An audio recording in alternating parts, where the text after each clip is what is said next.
Housebounds. Welcome to Crimelia Street. I'm Sam. And I'm Tori. And this week we are talking about the Queen Mary, which is the boat, not the lady. They both do exist, but we're talking about the boat. Gotcha. Awesome. This episode's going to be shorter. So what's going on this week for you? Not much. Just getting through school still and living the dream. Sometimes I hate it when people said that, and here I am saying that, so, you know.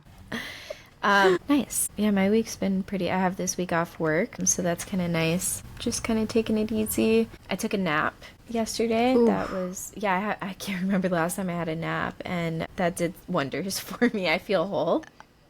Oh my gosh, I bet. It's like when you're a kid or a toddler, you don't realize how good that you have it to be able to have, or a baby, you know, to have a scheduled nap every day. Like, I would love that. So much. I would love that.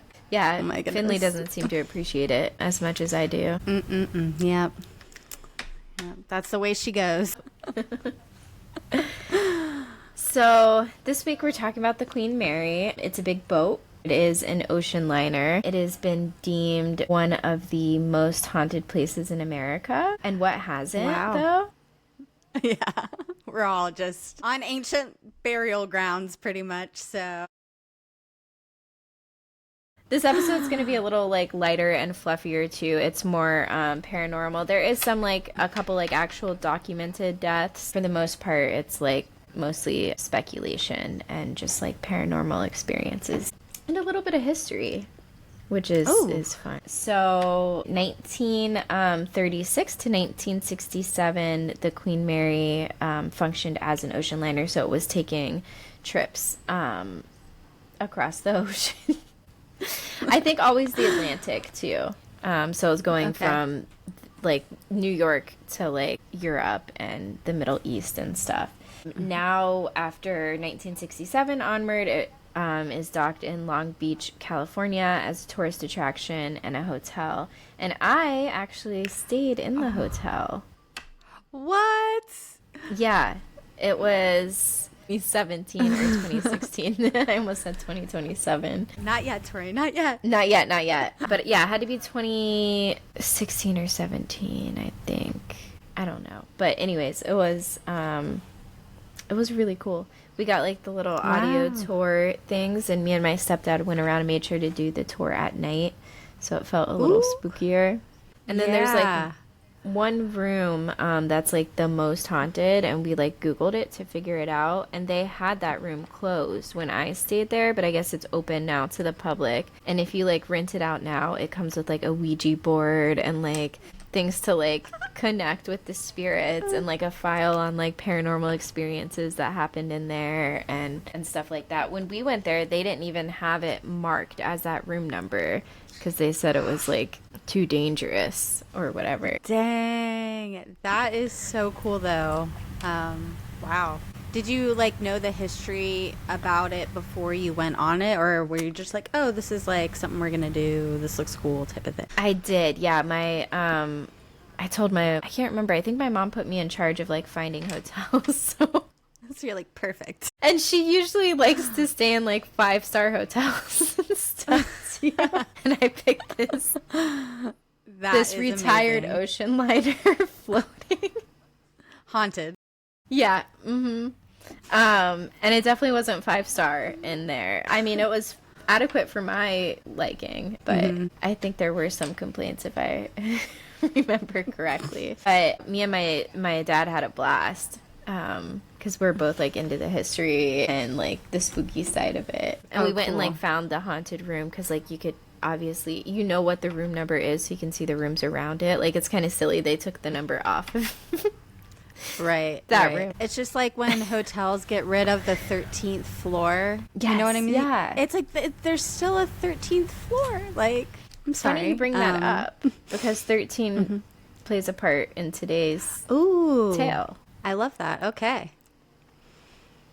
So, construction of the Queen Mary began in 1930 by Cunard White Star Line, which was, like, the company that made the cruise liners. It was halted for a couple of years because of the Great Depression, and then work finally completed, and the Queen Mary took its first voyage in 1936. There's a kind of fun legend of the name, but I couldn't find anything to actually like back this up besides like this being on the Queen Mary's website. But the legend of the name, Cunard was presenting the ship to the crown for naming and said that they wanted to name it after the greatest queen Britain ever had, thinking of Victoria, which kind of follows the convention of keeping the IA at the end, like the Britannica, and I think it was Mauritania. There's a bunch of them that had like IA at the end. And then the King of England at the time responded with, well, his wife at the time was Queen Mary, and he responded with,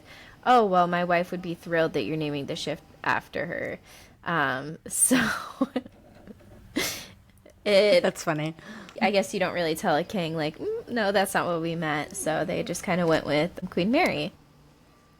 Nice. So the legend see what he says, did there. yeah. It was the fastest ocean liner of its time, and it was just pretty spectacular inside. It had 5 dining areas and lounges, 2 cocktail bars, multiple swimming pools, I think 3, a grand ballroom, which ended up being converted into a hospital wing as well during wartime, a squash court, what is that? Squash? I think it's like something kind of like tennis, maybe. I think it's in that realm of Interesting. sport. Okay, so like pickleball before sure. pickleball. Okay. And it had a small hospital on board as well. Quite a few celebrities stayed on the Queen Mary, such as Bob Hope, Clark Gable, the Duke and Duchess of Windsor, and Winston Churchill was on the boat a few times as well.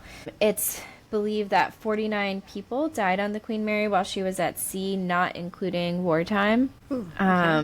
2 of those people are documented as not natural causes, and then the other 47 are documented as natural causes.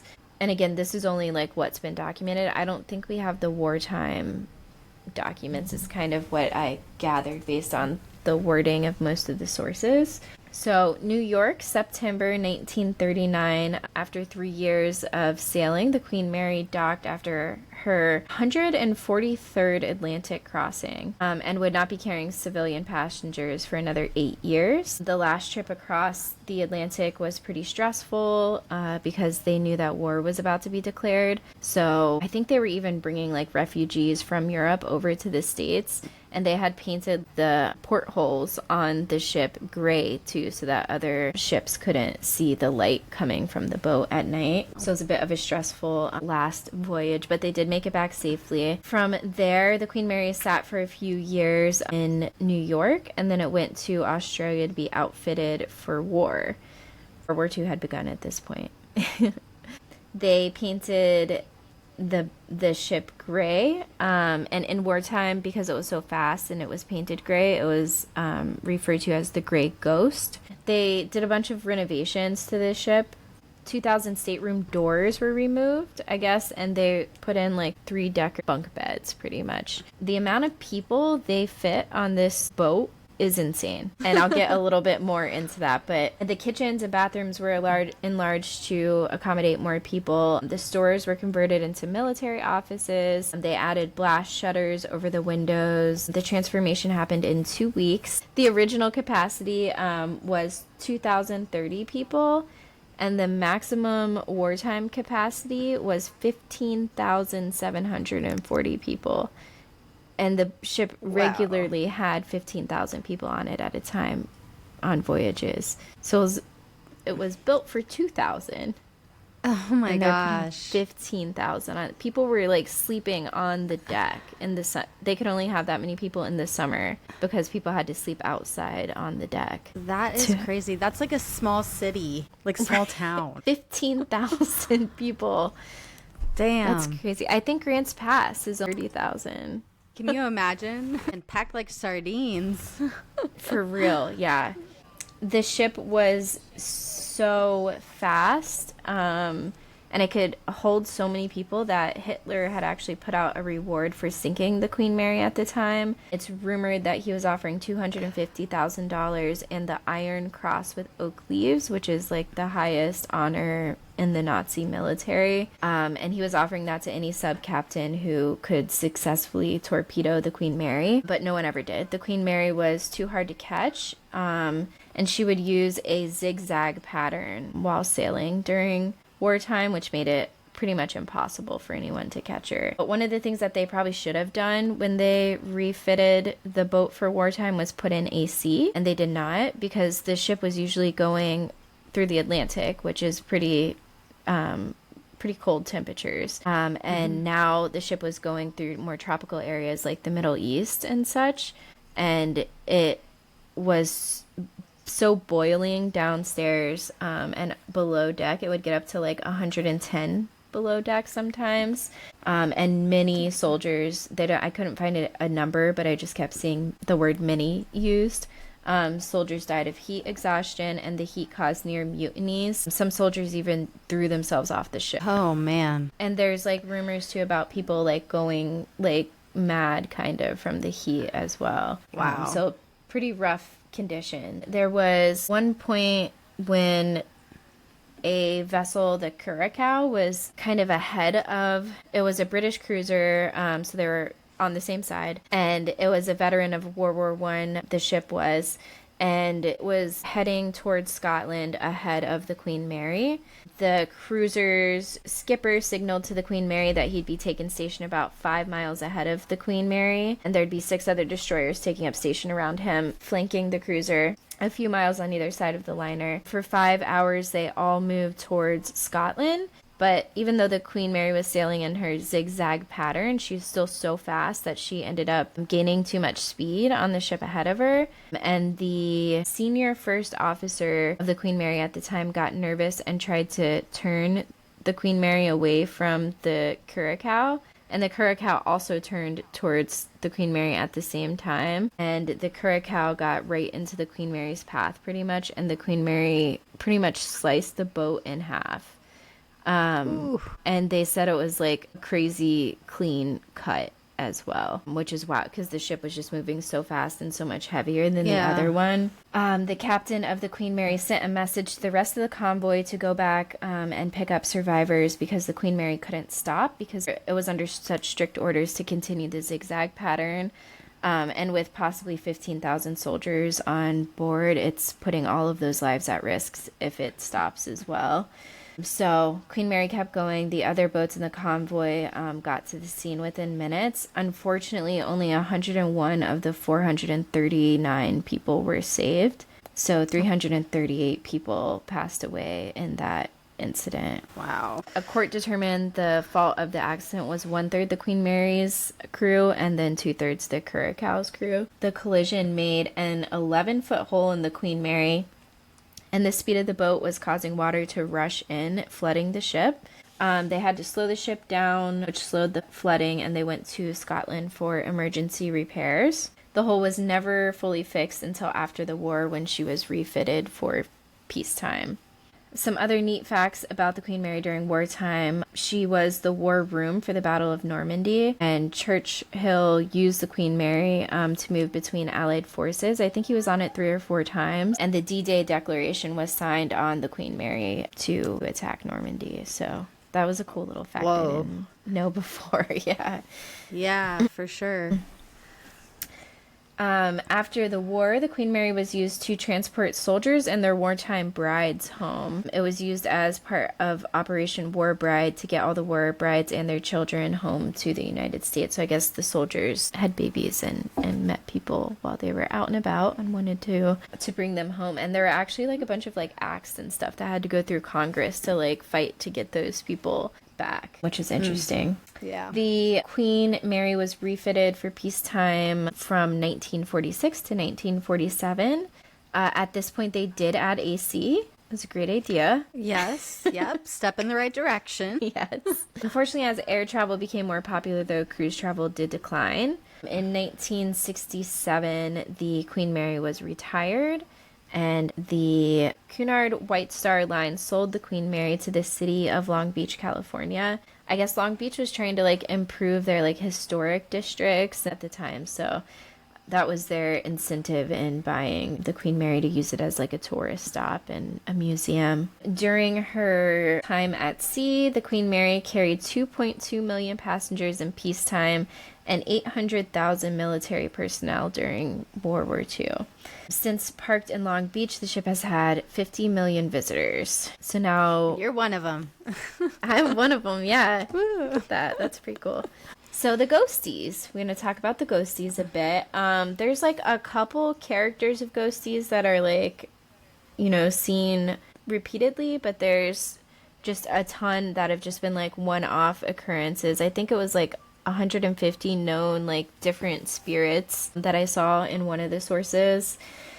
In 1985, members of the Orange County Society of Physics went on board the Queen Mary to have seances, and paranormal experts joined them in investigations took place.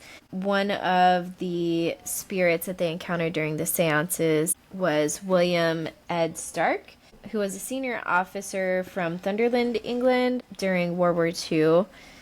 His time on the Queen Mary started in 1947, and he experienced the last 2 years of his life on the ship. In 1949, the Queen Mary left New York Harbor, and 8 days later, when it reached Southampton, Stark was dead. He died of poisoning, but it was accidental. He grabbed what he thought was a bottle of gin, and ended up being a cleaning solution. Yeah. And then the other guys who were drinking with him that night, like they all kind of started realizing something was going on, and they all got their stomachs pumped, but he refused to get his stomach pumped and got the real gin and kept drinking. Oh my goodness. It's like, I guess you could easily confuse gin for cleaning. Yeah, because they both taste like, gross, it's like, right? Right. They're so like kind of floral, herbally, smelly. Mm-hmm. And who knows what the cleaning solutions were back then too, you know? Right. But yeah, he suffered for like quite some, I think it was like, I don't know, 4 or 5 days or something. And then by the time he actually wanted to get his stomach pumped, like the poison had gone through his system too much to be effective. Yeah, he died 2 days before his 31st birthday. People staying in the young. Yeah, right. There's a couple, quite a few young deaths on the boat. People staying in the hotel said that they hear cabinets banging at night, and they think that it's Stark's ghost looking for more gin. The most haunted room on the boat is B340. In 1948, Walter J. Adamson passed away in the room, but there's no record of like why or what caused it. We just know that he did pass away. And this is the room that was like closed for some time, but now they have it open back up to stay in. 1966, a woman who was sleeping in that room in the middle of the night felt the blankets being tugged off of her, and she would tug them back and then felt them getting tugged off of her again, and she kind of went through this little tugging war and then realized, wait a minute, I'm alone. What's happening? This is weird. Yeah. So she woke up and saw a man standing over her bed, and she screamed out loud. The man disappeared. Hotel staff came to see what happened when she screamed and said that they didn't see anyone like pass them on the way out either. So it's thought to be Walter. Looking for gin. Right. No, Walter, we don't know why he died. The gin person. Yes. Yeah, no. Was Sorry. the other guy. Well, yeah, he the probably gin person was at the time. is Stark. Anyway. Right. Mm-hmm. So guests who stay in room B340 have reported bathroom lights turning on and off on their own, and someone knocking on the door in the middle of the night. Do not like that. I don't want anyone standing over my bed, and I don't want anyone knocking on the, like, never, not even during the day. Don't knock on my door. Yeah, and leave my blankies alone, please. Not touch the blankies. Blankies are off limits. Yes. Hotel maids have said that the bathroom water was running for days when the bathroom water was found running when no one had been staying in the room for days. Sunday, July 10th, 1966. This is one of the two actually like documented cases we have with like some detail as well. Sunday, July 10th, 1966, man was found trapped in a watertight door at 4 a.m. And when I say trapped, he wasn't like behind the door, he was in the door. Like he got crushed. Oh my goodness. Yeah. Ow. Yeah. At 4:07, the door was opened from the bridge, and the life of 18-year-old John Pater came to an abrupt end. He's the most famous ghost on the ship, and they call him the Shaft Alley Spectre. And I guess the Shaft Alley is like the corridor that had all these doors in them. Now, one of the interesting points, too, about this story is this was door number 13. There it is. There it is. And so the doors, they're watertight doors that would automatically shut in an emergency, but they would run drills too, and like the sirens would go off, and then you'd know that the doors were closing. So the emergency alarm did go off on this day, and no one knows what happened or why he got caught in the door. People now hear sound of metal clanging against the walls and the doorways, and it's thought to be attributed to John. And they also see sightings of a young man wearing overalls, and he was 18 years old and wore overalls. Another 18-year-old fireman from Skipton, Yorkshire, met his death trying to squeeze through the same watertight door number 13. Come on, people. Don't be doing this. Come on. There was like one of the sources I listened to too, and I can't remember if it was John Pater or this person, but they said that maybe they were playing chicken or like some game of chicken, but I have no idea where that came from or how accurate that is. Yeah, the question is like, why did he take such a risk on something that was routine for them? His spirit is often seen or felt near the watertight door that took his life. There's also a ghost named Jackie, who's a young girl. She haunts the second-class pool. Jackie has been seen and heard. The girl is thought to have drowned in the ship's pool while sailing. Her voice and laughter have been captured, I guess, on the, what is it called? It's It's the that thing thingy that they use to actually record like ghosties, yeah. And like their voices. The thing is though, there's no actually like documented drownings to have occurred on the ship, so it's hard to tell how accurate the backstory for Jackie's ghost is. There's also an old lady with a swimming cap and a swimsuit spotted who haunts the pool as well. There is the ghost of Mrs. Turner, who came through during one of the seances that they held on the ship. She's a freckled woman with auburn hair in charge of the switchboard located on deck, which is actually the largest switchboard ever installed on an ocean liner. Oh, fun fact. It's suspected that hasn't moved on yet because one of the voyages I guess she was on had like so many calls to and from the ship that they never even got made. So people say that she didn't move on because she's still trying to complete the backlogged calls. Yeah. Oh my gosh. I know, oh, right? Dear.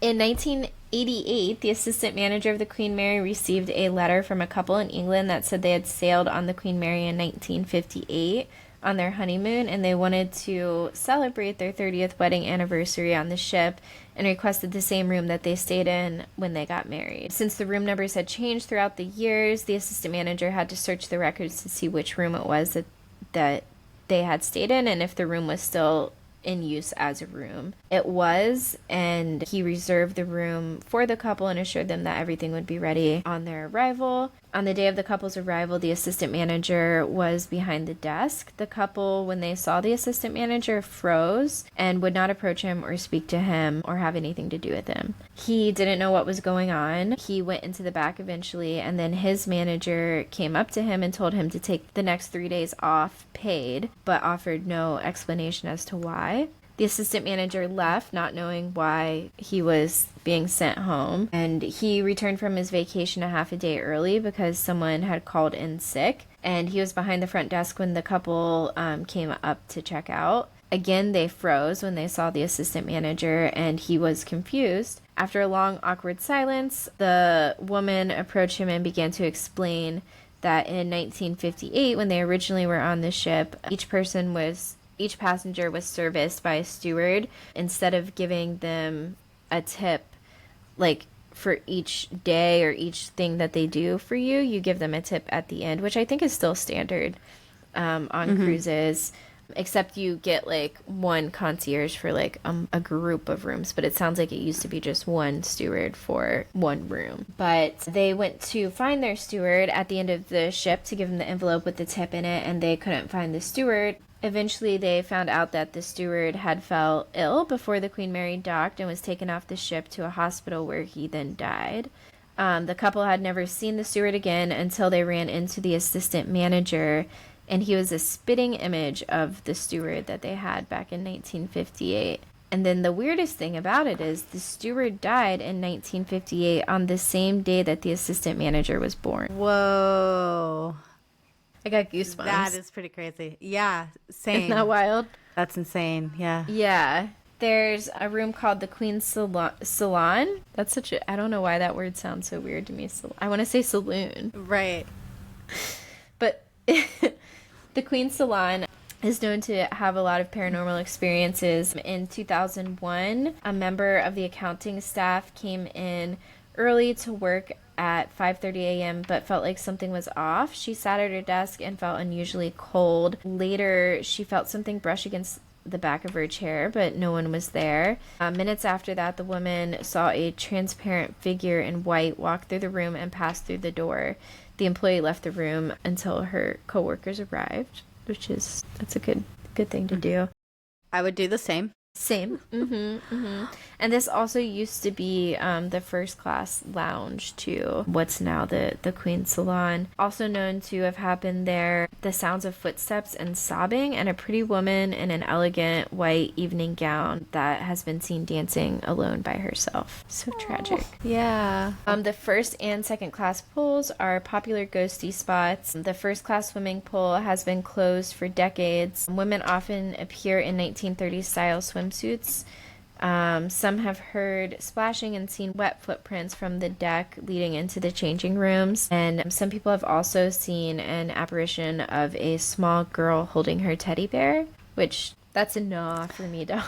Right. Why does she have her teddy bear at the pool? What is she doing? What is she doing? Her stuffy. Yeah. I don't like it. Oh, honey. Right. No thanks. And then the second class pool is haunted by the young girl Jackie that we already spoke about. In the boiler room, a little girl is seen with a doll in hand and sometimes sucking her thumb. So. Not creepy at all. Not at all. Yeah. I think the doll is worse than the teddy bear too, I have to say. Yeah, for sure. I'm picturing like the fluttering eye, you know? Yeah. The lady in white is a known apparition on the ship. She was found outside. There's a woman in her 50s who was found outside of her cabin bleeding out, who did pass away. It was never determined whether it was suicide or someone killed her, and I couldn't find any more information on that. Suspicious. Yeah. Yeah. Some other spooky occurrences: phones ringing in the early morning hours. In third-class children's playroom, a baby's cry has often been heard, which is thought to be an infant boy that died soon after his birth on the ship. In a seance, they end up engaging with someone who was an Italian prisoner of war and was being held on board. The apparition described the doctor on the ship having cut off his legs, and the person was overheating due to the no air conditioning. So it sounds like a bit of a torture. Oh, God. Churchill's spirit has also been seen. Which that tracks. Yep. Mm-hmm. Yep. There's a show called The Holzer Files, which is like paranormal investigation type of show. And they actually went to the Queen Mary during COVID when it was shut off to the public. And they have theories that the usual spirits that were there have been replaced by more aggressive and evil spirits because there's less people on the boat to like keep the energy at bay or something. Like less good energy. Yes, yeah. That is what they said actually, yeah. Yeah, they went and like did an investigation, stayed overnight, and that was kind of fun to watch. And then just a little fun fact to tie it up. Disney owned or leased the ship. I couldn't tell if it was owned or leased. I kind of saw sources that said both. from 1988 to 1992, and it was going to be an attraction called Port Disney. And then it ended up not being very successful, and Disney ended up, I think, going with another venture in Long Beach, so they let that go.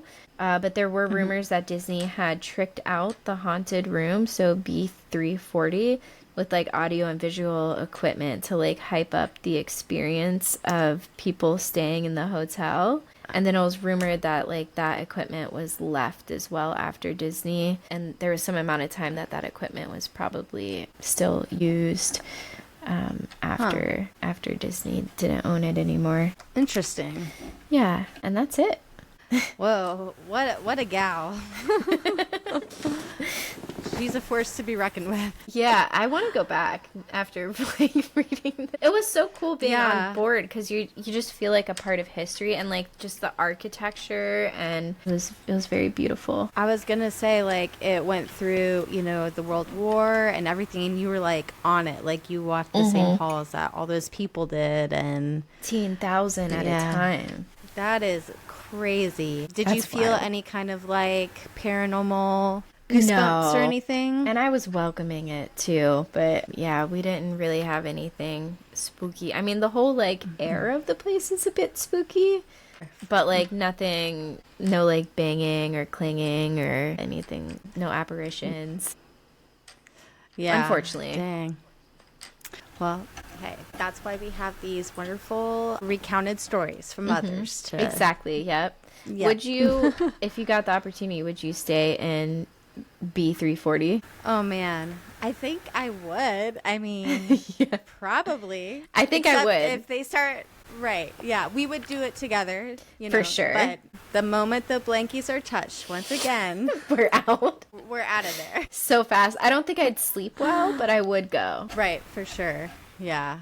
I I've may never even like just- used a Ouija board either, Oh. so that would be like, I don't know if I can. I don't know. I don't know if I can do the Ouija. I'm scared right. of it. Yeah.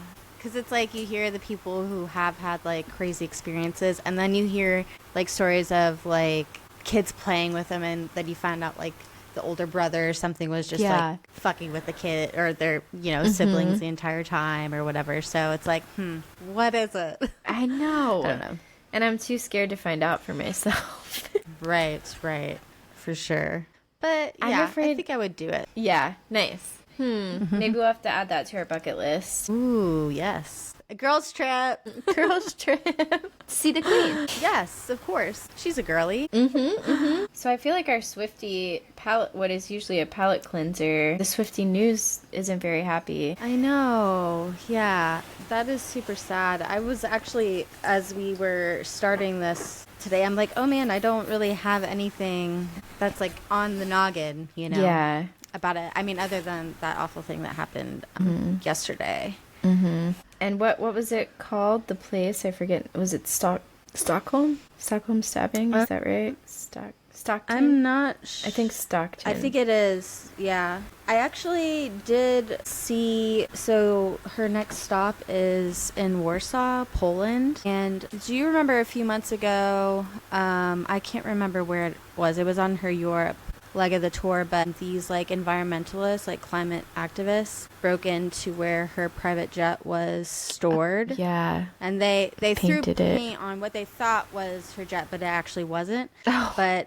these like Warsaw like climate activists tweeted something and was like, "Are you ready for it?" And they're pretty much saying that they're gonna like make something happen, like Oh my while she's gosh. there. It's just like, given I'm not like trying to equate this like mass stabbing equating to like them, you know, speaking up for the climate, which great, but like let these like, especially the children, like let them have like this moment. Don't go in there and throw paint on Taylor Swift or something. Like there's all these like rumors about what they're gonna do, but it's just like, come on. Yeah, This like is why we can't have nice things. especially right now too. Like, yeah. Should we like go over a little bit what happened? I mean, there's not Yeah. much information out there. Pretty much we're recording on July 30th, and I believe this happened last night, right? Yeah, yesterday. July 29th. And there was some kind of mass stabbing at a Taylor Swift themed dance class or dance, just like dance get together. I've seen Yeah, both. it was like, yeah, me too. And yeah, I think it's 2 children deceased, 9 children injured, and then 2 adults injured. Mm-hmm. It's just so sad. And a stabbing, too. Yeah, like what a monster, dude. Like, yeah, it's so sad. I actually haven't even, hopefully they caught whoever did it. They have apprehended someone. I did see that there were some like news sources, I guess, that were releasing like names and ethnicity of the person that was incorrect. Oh, that's dangerous. Yeah, and then, but the police came out and said that was incorrect. But I think now they do have someone in custody. But I don't think they've said who or like given any information as last that I saw. Yeah. So yeah, there's not much out there on that, but just super sad. I felt like we kind of have to mention it being Swiftie and true crime, but like it's just awful. It's just devastating. I can't imagine like the parents like just wanting to bring your kid, oh my god, to and like that's such a safe thing. Event. Yeah, you know, you would think that that's such a safe thing, going to just like a Taylor Swift dance thing. Yeah, that's and so some upsetting. monster comes along. Yeah, it sucks to say the least. And you know, of course, hopefully the children can recover that have been injured as well. And then hopefully it's the trauma the too. people that witnessed it. Exactly. Like, what can you yeah, it's just terrible. Yeah, what a monster. I hope they got the right person. Same. Yeah, so not much of a palate cleanser. Do we have anything happy in the Swiftie world? I feel like not much has been going on lately. Yeah, still we're clowning. just kind of in limbo. Yeah, we're still clowning as usual. But yeah, it's like this weird limbo period. But I do feel like if it doesn't happen on it's like August the 2nd, I feel like the next big date is the last show in London. Okay. And what date is that? I believe it is August the 20th before she goes on break. Okay. And then there was that, you know how I'm an August diehard for something to do with Reputation. Yeah, you've been saying that from the beginning. Yes. There was something she posted and it had, I can't remember what the post was, but it had August as the song. Do you remember what that was? We were talking about it in Band of... Yeah. Can I start? I can. Hold on. And it is Tuesday, August the 20th, by the way, is the last show before the break. Oh, a Tuesday. That's strange. Yeah. But I believe 1989, when it was released last year, was also kind of on an odd day. Okay. Like that. Well, it was on August the 9th, which was a Wednesday. Okay. My show was on August the 5th. I was clowning so hard. I know. It's fine. Oh my. But yeah, because there's one post that she did. It's like, it's August, get in the car. Is that the one you're talking about? No, it wasn't even. I remember sending it to you guys for some other reason. And then Amber goes, oh yeah, and there's August. Like, did you realize that August is the song that went with it? Because I didn't have volume on, so I didn't even hear it or notice that there was a song like attached to the post. Okay, Taylor Nation posted, I'm currently practicing our TS the Eras tour choreography for the Swiftie summer streaming party that they did. So that thing on Station had. And I had shared that with you guys. Remember? Or Show shared it. And she was saying, is it going to be Reputation? Like, she's just going to stream Reputation Taylor's version, which I wish. Right. The song playing in the background is August. Which is I mean, they're not doing that on accident. I don't think so. How could it? And there's no reason. How could it be? Right, and there's no reason for it to be August over other songs, I feel like. Right, because it's not really a hype song either if you're trying to get people excited for things. It's almost like the we'll keep the Christmas lights up till February. Right. August. I'm saying August. August wins in the East, y'all, for sure. And then, dude, well, it's like I don't know all the intricacies of this, but there are, in her last Instagram post on Taylor Swift, she says like fuzzy hair me, that's all capitalized. And like, I didn't realize people were matching up the letters with like the placement they are, like the number they are on the alphabet, and it means something. It's me. Oh yeah, I didn't realize it ends up meaning something. How'd I miss that? Because I remember reading that and I was like, that's interesting for her to like talk about the fuzzy, because she's had fuzzy hair in so many of the shows. Mm-hmm. Yeah, and sometimes she usually has said like curly hair, but this time she capitalized like fuzzy hair me, which could make sense because that's just like, you know, what she's saying, but it could also mean something. It has to. Why would you capitalize it? Mm-hmm. But I am wondering, like, when she... I know, it's so funny. It's fine, though. It's fine. But, like, when she announced 1989, she started wearing, like, all blue sets that day. And, like, when she came out in all blue 1989, everyone went wild, What right? a moment so that it's was. Like, dude, epic. So epic. And also what was funny is, like, you know how on TikTok Live people can send gifts and stuff? Like gifts to the person, and it's like a hat or something. I was watching this one stream where, right as soon as she announced it, someone sent one of the gifts that's like a corgi. It's like a cartoon corgi, like jumping across the screen. And so the girl was like so confused. She's like, "Wait, what?" Because it looked like, I want to, you know, show you 1989, and it's like this cartoon corgi that fit perfectly. And she was so confused. I'll have to send it to you because it was hilarious. That is funny. Yeah, but I also just wonder, like, when she does Reputation, because, like, on the 20th, probably, is she going to do it in all black? Like, is she going to come out in, like, all black 1989? Or will it be, like, green? Or a different suit, different Reputation there has to suit. Be, swear to God, if she wears the same Reputation outfit no. for the release, I will be upset. Honestly, same. Like, no. We're... Right. No, what is it? Reputation? Yeah, reputation. There it is, yeah. Like, I'm sorry, Taylor. This is where we are chanting more because we just need at least one more. Like, give her a break. Give that outfit a break. Yeah, like, we're ready for it. Exactly. Because, like, she has different outfits for the other eras. So right, and there's a reason she hasn't done different. There has to be. There has to be. Have you noticed that I think the one-legged, one-armed bodysuit is a reference back to one of the Reputation stadium tour outfits? Do you know which one I'm talking about? It's like the long skirt. Okay.